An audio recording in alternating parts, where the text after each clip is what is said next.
చేసింది.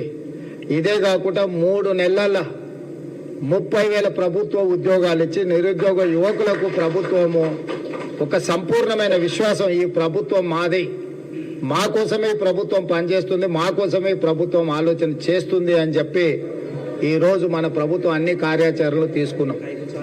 మనము డిసెంబర్ 7 నాడు మన ప్రభుత్వం ప్రమాణ స్వీకారం చేసి మార్చి 17కు 100 రోజులైంది. సరిగ్గా 100 రోజులు మనము సంపూర్ణంగా పరిపాలన మీదనే, సంక్షేమం మీద, రాష్ట్ర అభివృద్ధి మీద, ప్రభుత్వ ఉద్యోగులకు ఎప్పుడు జీతాలు వస్తుండేనో తెలియదు. మనం వచ్చిన మొదటి నెల 4వ తారీఖు ఇచ్చినాం, 2వ నెల 1వ తారీఖు ఇచ్చినాం.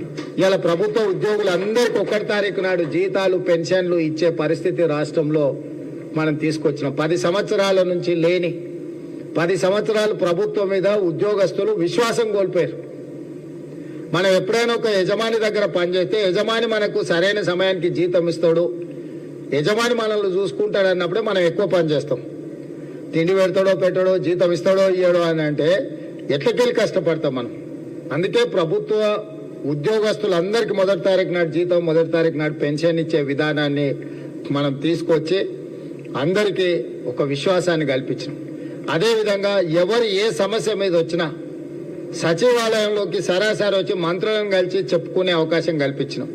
ముఖ్యమంత్రిగా నేను ముఖ్యమంత్రి కార్యాలయంలో ప్రతిరోజు కలుస్తున్నా. ఇప్పుడు ఎన్నికల కోడ్ ఉండి మనం అక్కడికి పోకపోయినా ఇంటి దగ్గర వచ్చిన వాళ్ళందరినీ రోజు ఎవరు వచ్చినా వాళ్ళందరినీ కూడా కలిసి వాళ్ళు చెప్పే వాటిని విని వాళ్ళ సమస్యల పరిష్కారం కోసం మనం ప్రయత్నం చేస్తున్నాము.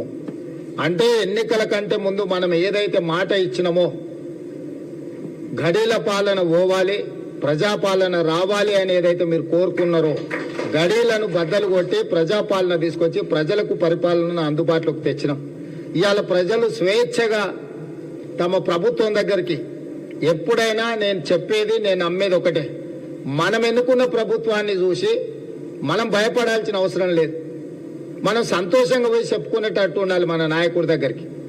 గత ప్రభుత్వం ఓట్లేసి గెలిపించిన ప్రజల్నే భయపెట్టి, పోలీసులు కేసులు పెట్టి, ఫోన్ ట్యాపింగులు చేసి, ఎవరు ఏం మాట్లాడుకుంటారో, ఎవరింట్లో భార్య భర్తలు మాట్లాడుకున్నా వినాలన్న దుర్మార్గమైన ఆలోచన గత ప్రభుత్వం చేసింది. ఆయన మాట్లాడుతుండే కేటీఆర్, కొద్దిమంది విన్నామని. ఏం పనే మంది సంసారాలలో ఏలు పెట్టి చూసే పని మీకు? ఎవడన్నా సిగ్గునోడు అట్లా మాట్లాడతాడా? ఇంటే విన్నాం కొంతమంది ఫోన్లు, ఇంటే ఏమవుతుందంట? ఎవడన్నా గిట్లా భర్తగించి ఎవడన్నా మాట్లాడతాడా? ఇంటే ఏమవుతుంది? అదే అవుతుంది. చెర్లపల్లి చిప్పకూడి తినాల్సి వస్తుంది. ఇప్పుడు వాళ్ళు చెప్పినట్టున్న అధికారులు ఈరోజు ఊచలు లెక్క పెడుతున్నారు. ఆయన అంతకంటే ముందే చెప్పినాం, వద్దురాని ఆయన, వాళ్ళు దుర్మార్గులు, దోపిడీదారులు, దొంగలు, వాళ్ళ మాటలు విన్నారంటే మీరు జైలుకు పోతారు, మిమ్మల్ని తర్వాత తిరిగి కూడా చూడారని. ఇవాళ కేసులలో ఇరుక్కున్న వాళ్ళని అయ్యో పాపం అని కూడా అంటలేరు. వాళ్ళు చేసినాం, ఇట్లనే చేస్తాం. ఎవడు మాట్లాడతాడు? ఊర్లలో ఆవారగాడు మాట్లాడతాడు, తాగుపోతాడు మాట్లాడతాం, గట్లనే చేస్తాం, మేము బజార్లో బట్టలు ఇప్పుకొని తిరుగుతాం. అయితే ఏందని ఊర్లలో అన్నారు? ఎవడంటారు? తాగుపోతాడు, తిరిగిపోతాడు అంటారు. గట్ల మేము ఇట్లనే ఉంటాం. ఊర్లో ఎవరైనా పెద్ద మంచి పిలిచారా, ఇది మంచిది కాదురా నాయన, పద్ధతి మార్చుకో అంటే మేము ఇట్లనే ఉంటామా? ఏం నువ్వేంది నాకు చెప్పేది? సేమ్ కేటీఆర్ కూడా భర్తగించిన అచ్చో సాంబోతులాగా మాట్లాడుతుండు. దాని ఫలితం దానికి ఉంటుంది. కాకపోతే దాని ఒక క్రమ పద్ధతిలో విచారణ చేసి చట్టపరంగా చర్యలు తీసుకోవాలి కాబట్టి విచారణ జరుగుతుంది.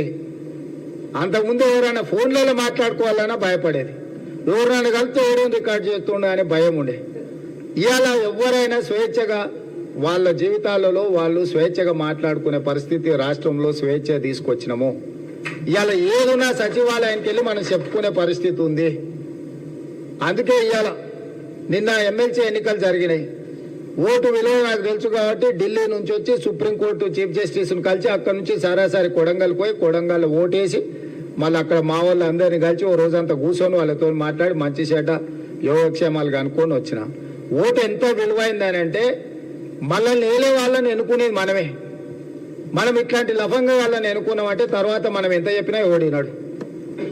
అందుకే ఎమ్మెల్సీ ఎన్నికలలో కూడా మంచి మెజార్టీతో మనము మహబూబ్నగర్లో ఎమ్మెల్సీ మీరు అందరూ మన మీద ఉన్న నమ్మకంతో మన ఎంపీటీసీలు, కౌన్సిలర్లు, కార్పొరేటర్లు, మన ప్రభుత్వం వచ్చింది, మనవాడి రాష్ట్రానికి ముఖ్యమంత్రి ఉన్నాడు, మన రాష్ట్రాన్ని మనం అభివృద్ధి చేసుకోవాలి, జిల్లాలో పెండింగ్ ప్రాజెక్టులు అన్నీ పూర్తి చేసుకోవాలని మంచి సపోర్ట్ ఇచ్చారు. ఇవాళ 200 ఓట్లతో మహబూబ్నగర్ ఎమ్మెల్సీ మనం గెలవబోతున్నాం. అదేవిధంగా రేపు పార్లమెంట్లో కూడా ఇవాళ ఏంది లేక మన జిల్లాకు అవకాశం వచ్చింది.